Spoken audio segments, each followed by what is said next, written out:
20 de junho de 2025, Cabo de Santo Agostinho, Pernambuco. Aires Botrel esperava a filha Amanda Botrel chegar em casa. Ele já tinha mandado algumas mensagens por WhatsApp, mas a jovem demorava a vir. Mal sabia o pai que, em breve, o beijo de boa noite da filha, a filha Amanda, seria o último da sua vida. Eu sou Beto Ribeiro e este é o especial Caso Comentado. Olá, sejamos todos muito bem-vindos. Por favor, não deixe de se inscrever, curtir, compartilhar, ligar sininho, marque nas suas mídias sociais, marque a todos nas mídias sociais. Se puder, seja membro, se puder, tá tudo certo. Daí você vem comigo até o final desta história que de tempos em tempos nós vemos em repetição, onde novamente uma família, onde tudo parecia tudo bem, tem ali um ser lá dentro, novamente uma mulher, uma menina, querendo viver o bel prazer da herdeira. Herança essa muito questionada e discutível, de quanto que se vale a vida de uma pessoa. Ah, Beto, se ele tivesse 2 bilhões, tudo bem? Não, mas são 2 milhões. Então é uma questão assim, além de tudo, os valores, a forma de se ver números, como que cresce aos olhos de um, como para aquela pessoa é tudo tão simples, é tudo tão raso. É um crime novamente muito raso. É um crime onde existe uma pseudo-intelectualidade muito limitada, bastante limitada. Você tem, novamente, uma família onde tudo é exatamente como todo mundo aos olhos dos outros deveria ser, principalmente hoje pelo Instagram, onde você tem fotos felizes, vídeos felizes entre pai e filha, especificamente na história pai e filha. Mas só que você tem o vil metal sendo a chave daquela fechadura do mal dentro do outro. Então, pelo dinheiro eu abro os meus demônios e revelo o que eu sou. Uma moça muito jovem, que aos 19 anos, assim como foi Suzane, assim como foi Ana Flávia Gonçalves, assim como foi Andréia de Santos, todos esses casos têm aqui, de filhos que mataram pais para conseguirem ter acesso à herança.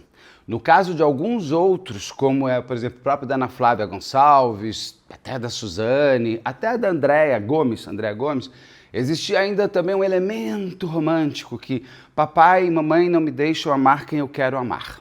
Então, para viver o meu grande amor, eu vou matar os meus pais, para que daí, através do dinheiro deles, que é meu por direito, porque eu nasci assim, é minha herança, eu vou viver esse grande amor que você, papai e mamãe, não me deixaram. Ainda tinha esse brilho, coitado do romantismo e do coitado da palavra amor, que é sempre tão usado de maneira tão errada. Mas neste caso agora que eu vou entrar, não existe amor, existe apenas a vontade de ser o que não ser. Eu estou gravando hoje, dia 8 de julho de 2025, porque eu esperei um tempinho mais, o crime aconteceu no dia 20 de junho de 2025, eu estava esperando um pouquinho mais de tempo, porque como a autora de tudo, Amanda Chagas Botrel, coloca 3 assassinos dentro da casa para matar o pai, eu estava esperando ver se a polícia encontraria quem são esses assassinos. Até por conta de qual é a real relação entre ela e os 3 homens que diz ela que existiam para matarem o seu pai. Como ainda não encontrou, talvez quando encontrarem esses algozes, se esses algozes existirem de fato, se forem todos esses 3, se não for um só, se for nenhum, né? Tem uma série de possibilidades. Aí eu faço um adendo, faço um atualizado, contando qual era a relação entre ela, Amanda, e essas 3 pessoas que ela leva para dentro de casa para matar o pai. Mas vamos entender as personagens principais, como eu gosto de começar sempre. A Amanda Chagas Botrel, uma moça de 19 anos, estudante de psicologia. Tudo acontece lá em Cabo de Santo Agostinho, um lugar lindíssimo, eu já estive, é lindíssimo aquele lugar, lá em Pernambuco. Um lugar solar, um lugar de praia, um lugar de um astral absurdo, onde você tem essa moça vivendo ali com os seus pais, uma vida ok, boa, de uma classe social, principalmente dentro daquela localização muito abastada, onde ela tinha um conforto inteiro e era estudante de psicologia.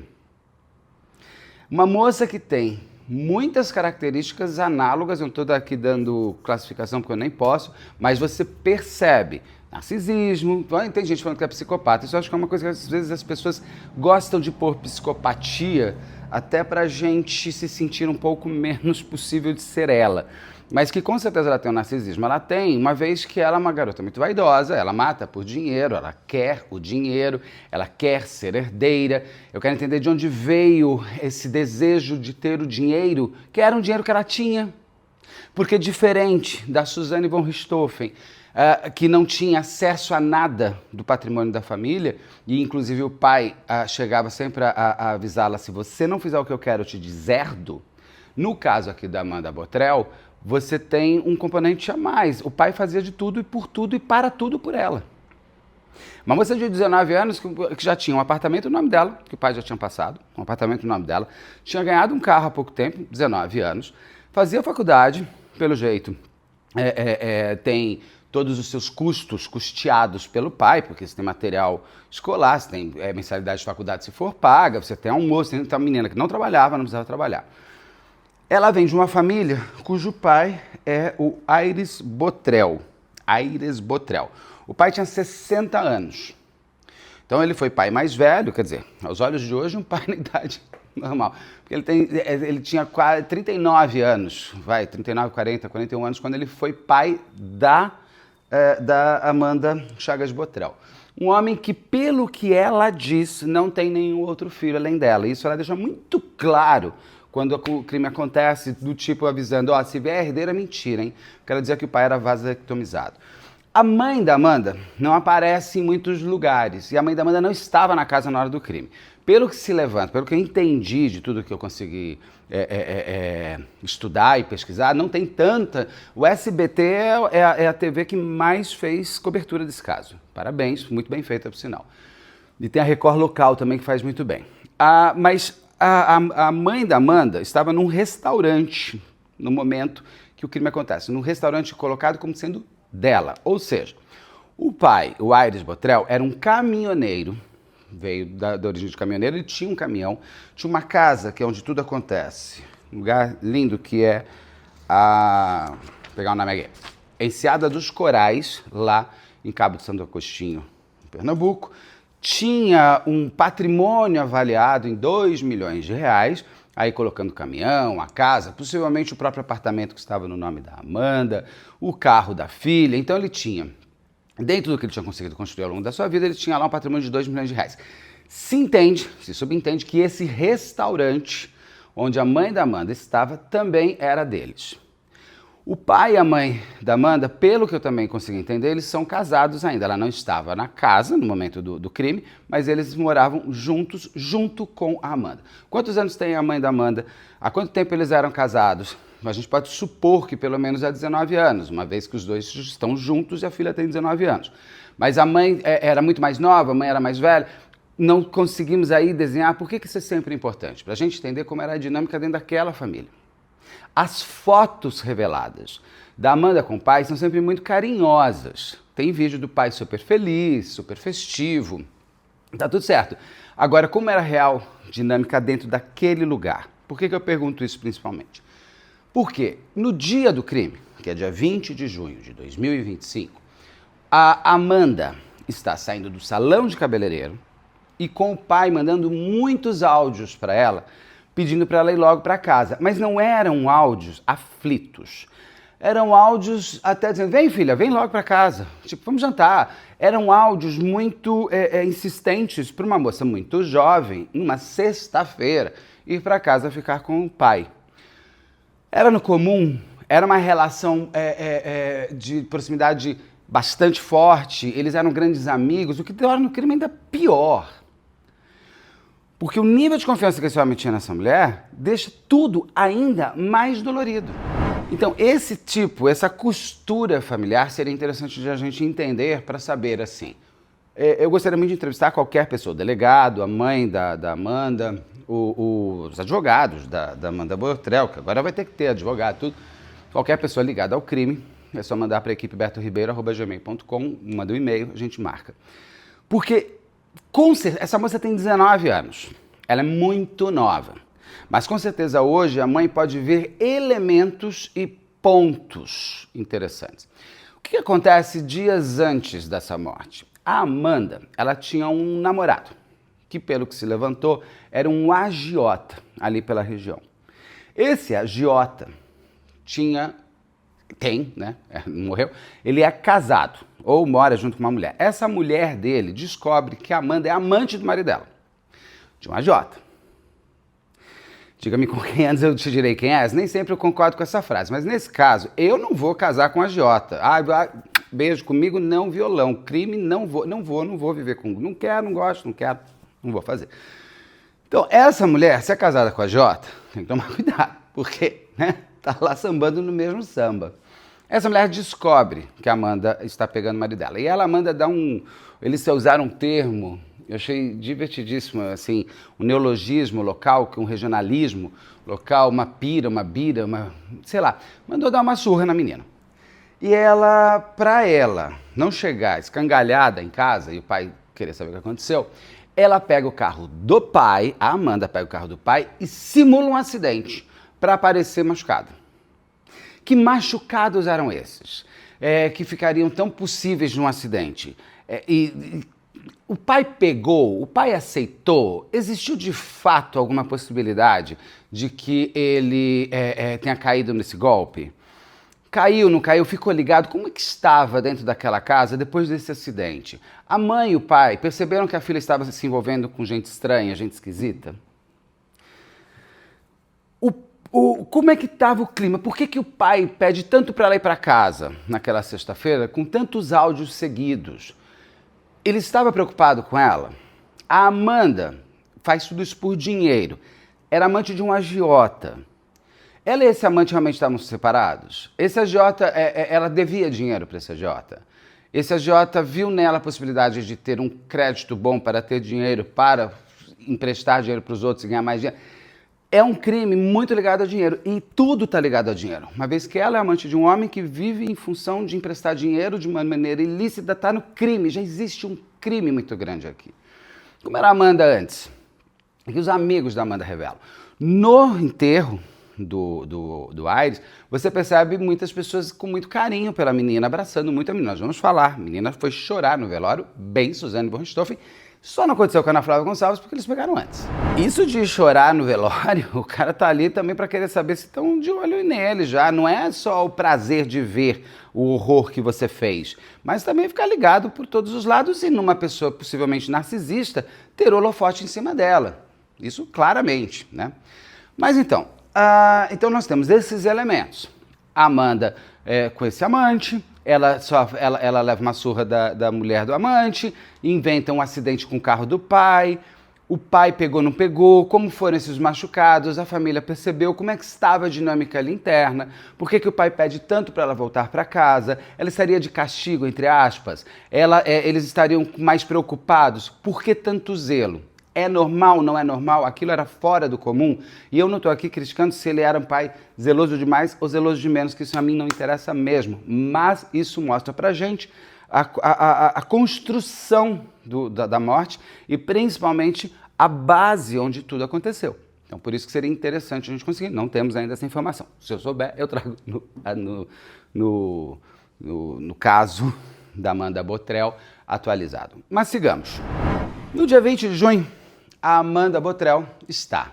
Vamos lembrar que é um feriado grande de Corpus Christi. É um feriado que numa cidade turística como é a Cabo de Santo Agostinho, aquela região devia estar com bastante gente. Deviam ter muitas festas, São Paulo estava parado, tinha parada gay, tinha isso, tinha aquilo e tal. O Rio de Janeiro estava lotado. E estava um dia, aqui em São Paulo estava muito frio. Mas eu acho que lá em Pernambuco, vou buscar essa informação.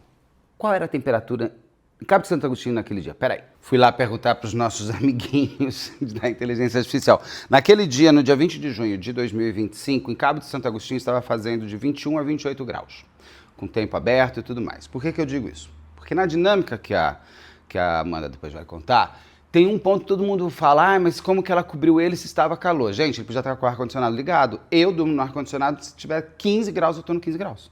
Então pode estar o calor que for, eu estarei de meia e edredom. Porque eu gosto de dormir no frio. Pode ser aí no Nordeste, no Rio, todo mundo dorme de ar-condicionado super tranquilo. Então, isso é um ponto que já trago aqui com relação ao tempo e temperatura.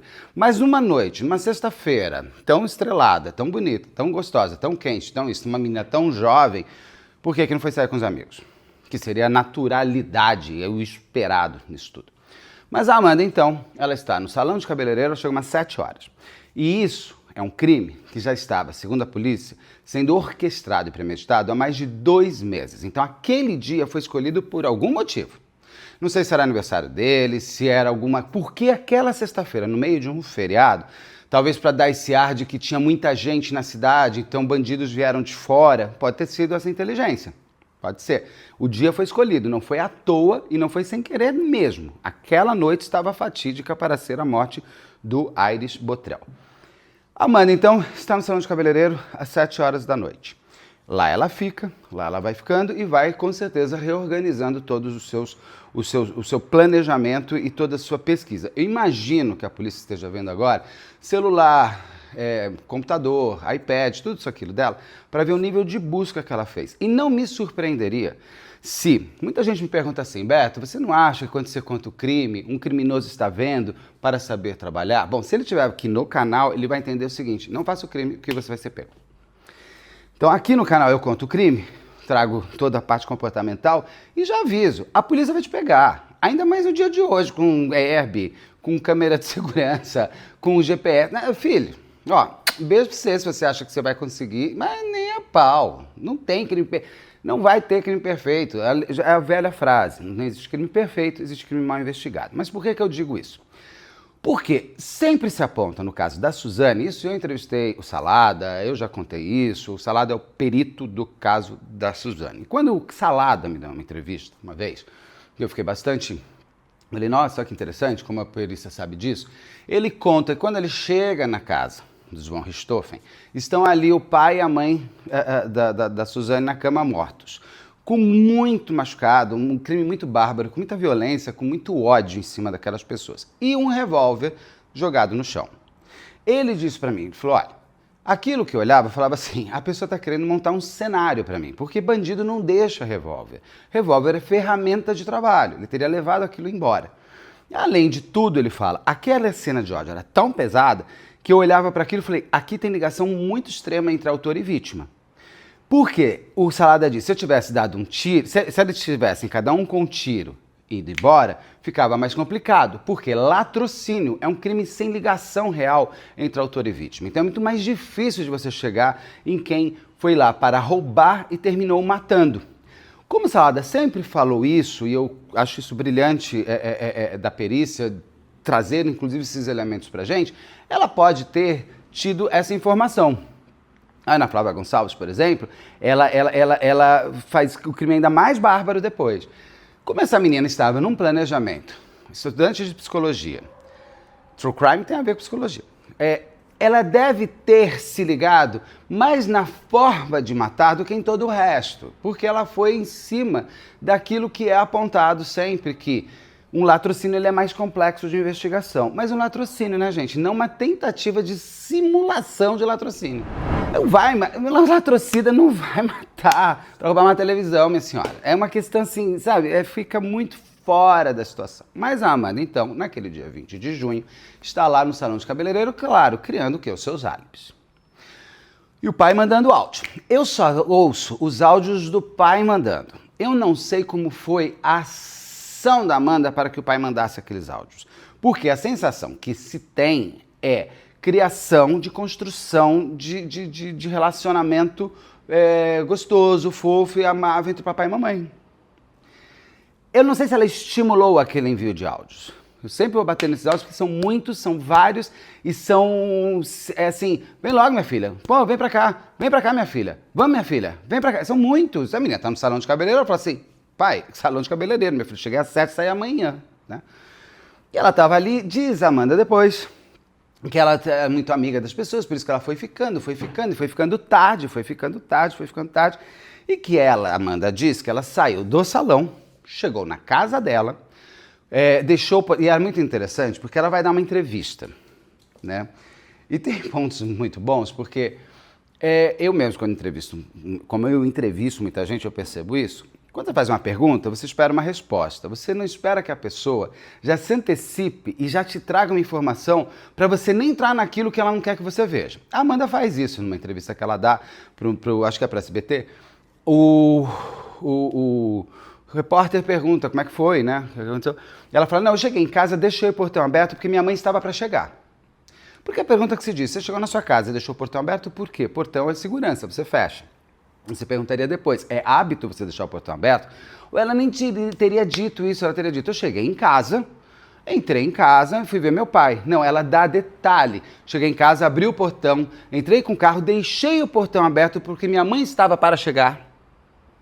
Ou seja, veja bem, eu deixei o portão aberto porque minha mãe vinha. Se não, eu teria deixado o portão fechado. Ali ela já vai se entregando naquelas entrevistas. Assim, não adianta, gente, não adianta. Você quer fazer o crime perfeito? É aquele que nunca vai existir. Então não faça crime, é bobagem, você vai ser pego. A não ser que você queira ir pra cadeia. Acho que ninguém quer, porque eu acho que essa é a maior tristeza dela agora. Pode não ter chorado de verdade na morte do pai, mas deve estar chorando no gelado do presídio. Isso com certeza. Ainda mais uma menina que estava esperando ficar rica, vai ficar agora sem nada, né? Então ela diz que ela chega em casa, entra em casa, deixou o portão aberto porque a mamãe vai chegar. Chegou em casa, já eram 11h40 da noite. Vai até o quarto, vê o pai dormindo, dá um beijo na testa dela e cobre ele com o cobertor. Esse cobre ele com o cobertor, tá todo mundo falando. Gente, ele podia estar com o ar-condicionado ligado. Também não precisamos. Às vezes quer tudo. Pode ser que ela cobriu ele, falando assim: papai, você vai morrer quentinho, pelo menos. Pode, a maldade pode chegar nesse nível. E que ela sai do quarto. Quando ela sai do quarto, ela encontra 3 bandidos que teriam entrado na casa por causa do portão aberto que ela deixou porque a mãe estava chegando. E que quando ela é arrebatada por esses 3 bandidos, eles põem ela, colocam ela dentro do quarto dela, trancam ela, vão até o quarto do pai, dão, segundo ela, cerca de 10 disparos na cabeça do homem dormindo, pegam uma televisão, pegam o carro da Amanda e vão embora. Ou seja, se não tivesse sido a Amanda, tinha sido alguém. Isso é execução. Tentando parecer ser um latrocínio. Agora, como que 3 bandidos, segundo ela encapuzados, 3 bandidos entram na casa dela, encapuzados, trancam ela no quarto, matam o pai com 10 disparos, roubam uma televisão e vão embora e não matam ela? Porque daí não teria ninguém para contar a história. É assim, fica fora. Aí você quer fazer o crime, você tem que morrer, minha filha, porque essa história não vai coadunar, não vai conseguir. Ela não quer morrer, né? Daí a polícia, aí ela teria ligado para a mãe dela, pedindo socorro de novo. Por que não liga o 90? Esses atos falhos, eu acho impressionante como a pessoa não liga para o 90. Então, um ou outro acaba ligando, mas assim, ela liga para a mãe dela, contando que é, e a mãe dela, então, aí se chega lá, descobre o homem morto e vai se ter no dia seguinte o velório, onde a Amanda vai estar chorando na porta do velório, porque, lógico, ela é a primeira dama dessa história, é a rainha de tudo e de todos. As pessoas chegam muito constrangidos, muito tristes, parece que era um homem muito querido, abraçam muito forte a Amanda, que chora muito e começa a pedir por justiça. Porque dentro da vaidade, ela vai se entregando muito. Nada como uma pessoa que tem tudo isso poder controlar, inclusive, a mídia. Isso me lembra, inclusive, Tony Flor, o caso Tony Flor, que também tem aqui, da mulher que mandou matar o Tony Flor e ficou à frente de justiça por Tony, enchendo os pacovados de todo mundo, e a polícia sabia que tinha sido ela, estava esperando 2 provas e prendeu ela. Ela se tornou famosa na cidade, ela era extremamente vaidosa, e ela ainda, além de tudo, ela achava que dessa maneira ela ficaria próxima da investigação, conseguindo saber por onde a polícia estava para poder ir jogando bombas de efeito fumaça. Ela acaba, Amanda, dando muitas entrevistas no dia do velório, inclusive para a SBT, e ela, de costas, meio que assim, não quero mostrar meu rosto, eu tô com medo.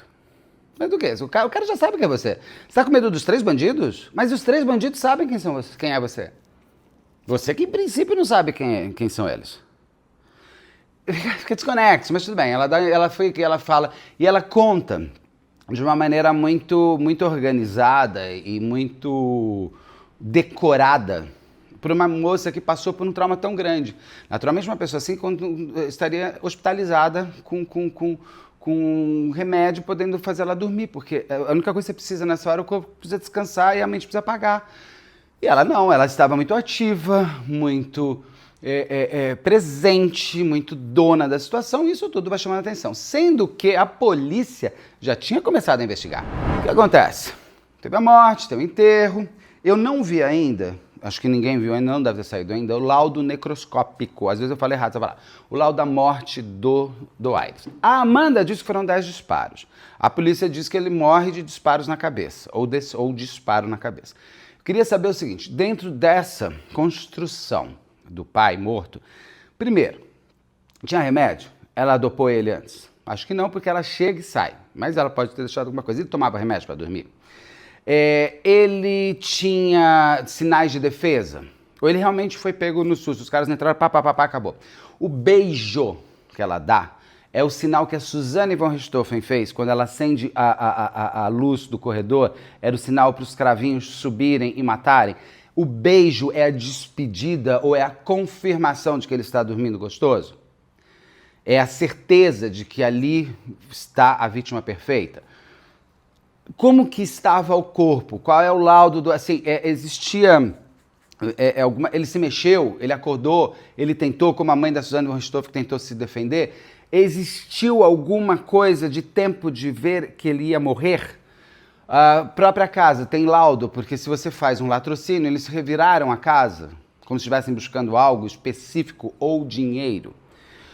Como que foi o tirar da televisão, arrancar o carro. Então, assim, a gente não tem ainda toda a perícia e todo o laudo. Porque, por exemplo, a própria perícia vai levantar se há outros DNAs dentro daquela casa.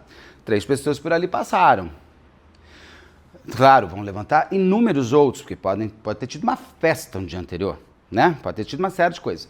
E a polícia, inclusive, o carro já encontrado logo em seguida, largado numa estrada. Pô, o cara faz tudo isso e larga o carro. E nesse carro tem DNA. De quem? Como? Né? Como que tem ali? Nesse lugar onde o carro foi deixado, existem câmeras? As câmeras conseguiram registrar quem estava lá, quantos homens estavam lá e quem seriam eles? A polícia deve estar levantando isso. Então são dados técnicos, periciais que nós não temos ainda, que demoram um tempo para saírem. O crime foi dia 20 de junho de 2025. Eu estou gravando novamente dia 8 de julho de 2025. Então, às vezes demora uns 15, 20 dias, um mês para sair o laudo mais organizado e mais contundente para a polícia poder, inclusive com isso, trabalhar com provas mais concretas e corretas. Amanda enterra o pai, a polícia avisa, olha, Amanda, estamos aqui, precisamos conversar, como você era a única pessoa que estava lá, eu preciso do seu depoimento, entendo a sua dor, vou respeitar no seu tempo, mas que seja um tempo rápido, porque um crime, para ser elucidado, precisa que o tempo seja a favor do crime. Né? No crime que eu digo a favor, não que o crime se perpetue, mas a favor que o crime seja investigado e seja resolvido. O tempo pode afastar muita coisa, inclusive uma boa resolução. E no caso, a Amanda era a grande testemunha ocular, é a pessoa que entra em casa, deixa os bandidos entrarem, é abordada por eles, a voz, como era, ela tem que trazer características. E ela simplesmente não fica mais, ela não responde à polícia, ela não tem tempo para isso. A polícia, então, ela já tinha, então, o carro apreendido, a televisão parece que não foi achada, a morte do pai, tentando falar com a Amanda. Eles vão até a casa da Amanda, sem ela saber, inclusive, que eles já tinham batido vários pontos que ela já tinha soltado, principalmente em cima das entrevistas que ela deu para algumas mídias. Ela tinha falado, por exemplo, que ela tinha saído do salão e tinha ido para casa. Mas ela sai do salão de cabeleireiro, eles checaram, ela sai do salão de cabeleireiro, sei lá, 10 da noite, e ela chega às 11h40 em casa. O salão era 10 minutos a pé. Onde ela ficou essa 1h40? A polícia já tinha feito esse cronograma, porque a polícia tinha conseguido. Tinham duas, tem várias câmeras, mas 2 principais, que é uma da esquerda e outra da direita, se eu não me engano. E você até vê, tem uma que eles já liberaram, você vê um carro passando da Amanda. É às 11h41, 11h41 da noite. Você vê pela mesma câmera o carro voltando, ou seja, a morte já aconteceu. 11h51. Tudo acontece em 10 minutos. Em 10 minutos a Amanda passa, para o carro, desce, deixa a garagem aberta, sobe, dá beijinho no pai, pega pelos bandidos, os bandidos entram e matam. E ela, Amanda, tinha ligado para a mãe 20 minutos depois do crime. Ela não ligou em seguida. Então eles tinham já esses desenhos estranhos que a Amanda precisaria explicar. Quando eles vão até a casa da Amanda, fala, coração, vamos conversar um bocadinho aqui que a gente precisa falar, né? Mostra o papai triste, né? Eu te dou um abraço, uma gata, vamos comigo aqui, que eu não sou tonto, não. O que ela tinha feito? Ela tinha dito que ela tinha ido até a igreja para fazer a missa de sétimo dia do pai, mas na verdade ela tinha ido ao banco, é a igreja dela, né? Cada um reza para o que tem para rezar. Tem gente que reza para Deus, tem gente que reza para o dinheiro. No caso dela, ela foi lá beijar o pé do santo dela, que é o Vil Metal. Ela tinha ido ao banco. Ela tinha tentado sacar dinheiro do pai já. E ela puxou o extrato da conta para ver quanto de dinheiro que ela podia já começar, né? Já tô herdeira, amor. Já tá comigo.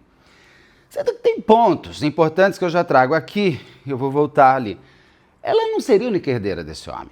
E no velório, ela já diz novamente aquilo que eu digo. Nem vem não se alguém vier falar que é filho do meu pai, porque meu pai fez vasectomia, ele não tem filho nenhum. Ou seja, do tipo, não vem querer brincar de herdeiro, que herdeiro aqui sou eu. Só que ela não herdaria sozinha. Esse homem é casado, tem uma mulher, que é a mãe dela. A mãe também é herdeira. E agora a polícia levanta a informação e a própria mãe da Amanda e o tio da Amanda, não sei se ele é solteiro, ela seria o único herdeiro dele, os dois acham, e a polícia investiga agora, se depois do pai morto, ela começaria a matar a mãe e o tio. Se era a herança que ela queria, ela ia querer a herança por um todo. E não dividir. Ainda mais quando ela descobrisse, não sei se ela descobriu que tem imposto para pagar, tem uma série de coisas para acontecer. Então, por que não pago de uma vez só imposto, né? Nem daria, mas na cabeça dela poderia ser que ela fizesse essa equação. Então, é possível, inclusive, que depois do pai viessem a haver outras mortes, uma vez que se o que a ligava era o dinheiro poderia vir para ela de uma vez só. Mas essa é uma investigação que a polícia também está correndo em paralelo. O fato é que naquele dia, quando eles chegam ali na casa dela e ela diz que foi à igreja para ver a missa de sétimo dia, o que a polícia encontra no carro dela? O extrato da conta do pai. Eles levam a Amanda para a delegacia, agora você vai dar o depoimento. Agora você vai dar o depoimento. Então, agora chega, né? Paixão, tá? Tô aqui com você. Vamos te dar um abraço, dar um café, mas vai me contar. E ali, imediatamente, a casa cai. O próprio delegado conta que quando ela sacou que não tinha mais para onde ir, ela faz bem a Suzane von Richthofen. Ela diz, bom, o senhor já sabe de tudo. Ana Flávia Gonçalves não fez isso. Suzane fez. Suzane fala para a doutora Cíntia Tucunduva, delegada. Bom, foi isso. O que mais você quer saber? Porque já tinha caído. No caso dela, tudo tinha caído. A polícia, então, sai com essa informação de que a moça que chorou no velório do pai é a nova Suzane von Richthofen. Na verdade, ela quem tinha mandado matar o pai, amando por conta da herança. Nesse ponto, está presa agora, foi presa, aí vai responder, imagina o susto que essa mãe não tá, né?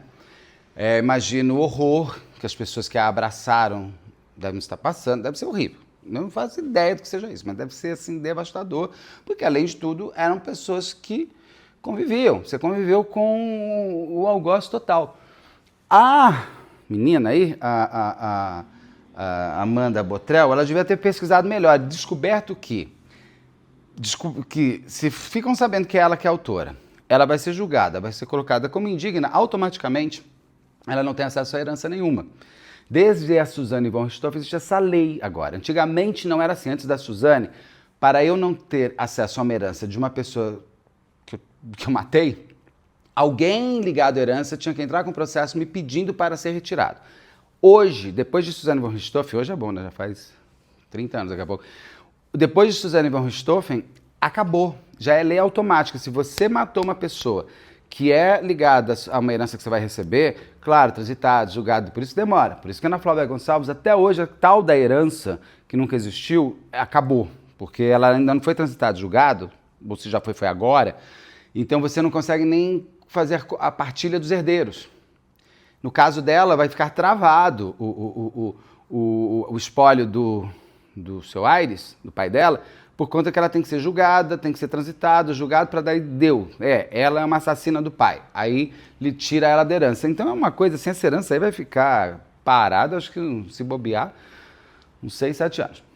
Então ela vai acabar ainda com o que o pai construiu, porque tudo vai se deteriorando, né, gente? É uma questão assim da realidade, as coisas vão indo embora. Como o próprio caso da Caiane do Ceará que eu fiz agora, que o marido mandou matar a mulher para ser o herdeiro dela, e ele agora está assim, a família está tentando manter o que se tem até sair o julgamento. É um horror. Tá aqui o caso, tem uma entrevista com a mãe, com a irmã da Caiane, e um monte de material. Procura aqui, tem a playlist desse caso. Então, a polícia já prendeu ela e tal. Agora, o que eu imagino que esteja acontecendo? Quem são esses 3 elementos? Existem esses 3 elementos? Como que você sabe que tem 3 pessoas que entraram e mataram o pai com 10 tiros? Pelo que a Amanda fala. O carro passa, você não vê ninguém dentro, é super insufilmado. Quem fez isso também foi a Ana Flávia Gonçalves. Ela entra na casa dos pais dela, em Santo André, dentro do pálio dela insufilmado, com eram 1, 2, 3, 4 caras atrás dela, mais depois a namorada chegando pelo portão. E você não vê eles entrando e saindo, porque eles estão dentro do carro insufilmado. Essa câmera que passa, não é impossível você ver, mesmo se não tivesse insufilme, quantas pessoas tem dentro daquele carro.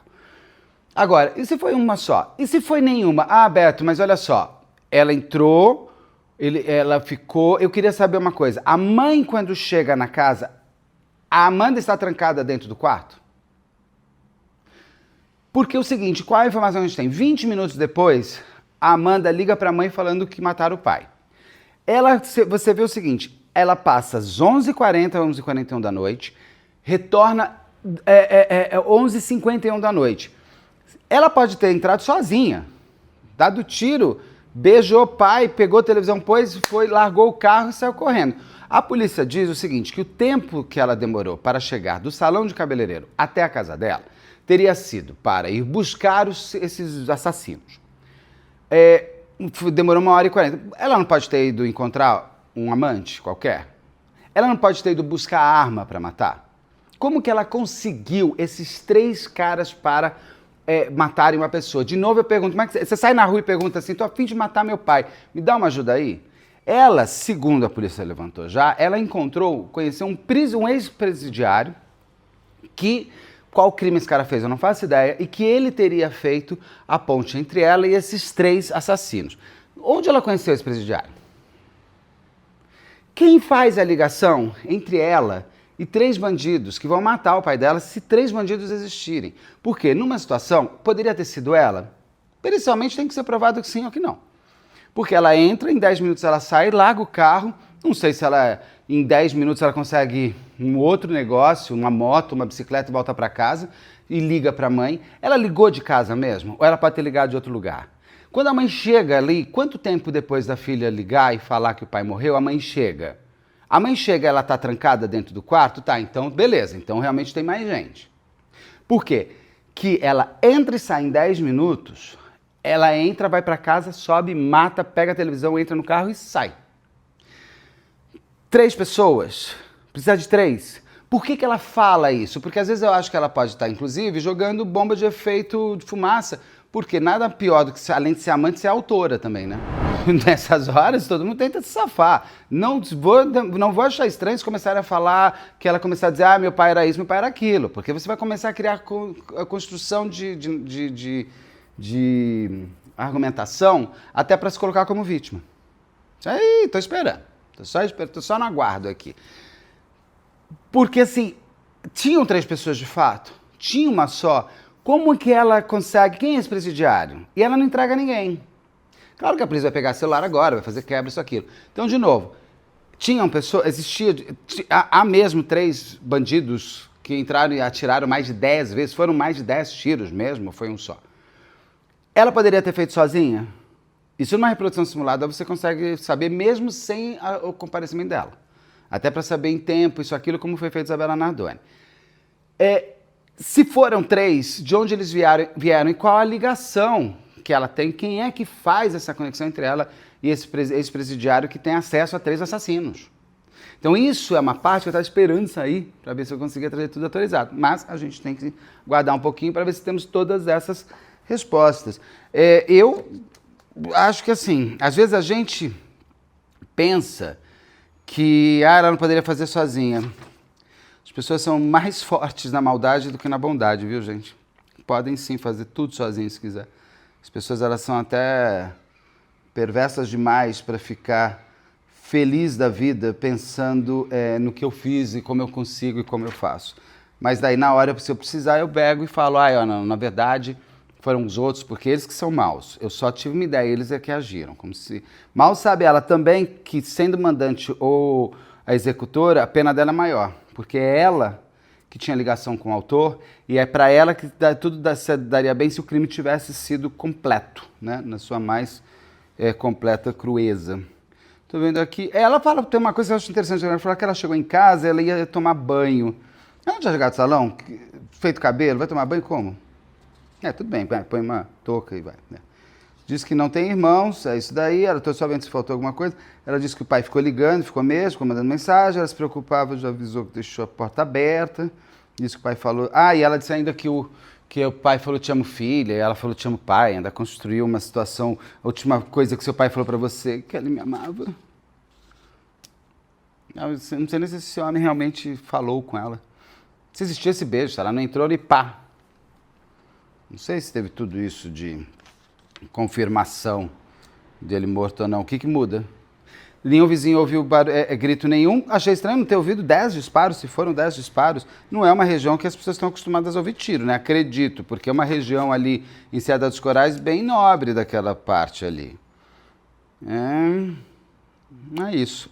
Bom, esse é o caso da nova Suzane von Richthofen. Eu fiz agora, espero que em breve eu saia falando as novidades desse crime. Fica novamente, gostaria muito de conversar com os delegados. Tem uma delegada muito boa que eu vi entrevista, um delegado muito bom que eu vi também entrevista. E também fica o convite para a família, para a mãe da Amanda, que assim, ela perdeu marido e filha. Imagina. E com medo de ser uma próxima vítima. Essa moça vai ficar sozinha, né, gente? A solidão vai ser o seu pior castigo. Nova, 19 anos, que ela pega isso. Vamos fazer a Ana Flávia Gonçalves? É que a Ana Flávia Gonçalves ainda teve mais coisas, tortura, isso, aquilo. A Ana Flávia Gonçalves pegou, sei lá, 80, 90 anos de cadeia. Que ela pega 50, ela vai ficar 40 no máximo. Ela sai com 59 anos. E sai aí sim com o tempo a seu favor.